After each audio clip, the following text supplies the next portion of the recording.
Indian. Yes. Malayali. No. പുരുഷൻ. Yes. ജീവിച്ചിരിപ്പുണ്ട്. No. സാധാരണഗതിയിൽ മരണം. യെസ്.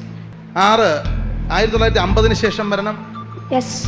7 രാഷ്ട്രീയം, കല, സാഹിത്യം. യെസ്. രാഷ്ട്രീയം. നോ.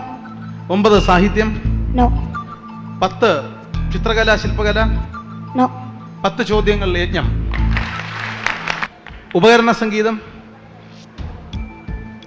നോ. 12 പെർഫോമിംഗ് ആർട്ടിസ്റ്റ് ആണോ? യെസ്. മലയാളി അല്ലാന്നല്ലേ മോൻ പറഞ്ഞത്? അതെ. South India. നോ. പുരുഷൻ തന്നെയാണെന്നാണോ പറഞ്ഞത്? ആ. നൃത്തരൂപങ്ങളിലൊന്ന്. ആ. അദ്ദേഹത്തിന്റെ പേരിന്റെ ഏതെങ്കിലും ഭാഗം യുവിൽ ആരംഭിക്കുന്നുണ്ടോ? യെസ്. രണ്ടാമത്തെ ഭാഗം എസിലാണോ ആരംഭിക്കുന്നത്? യെസ്. ഇന്ത്യ കണ്ട മഹാനായ നർത്തകൻ ഉദയശങ്കർ ജിയാണോ? യെസ്.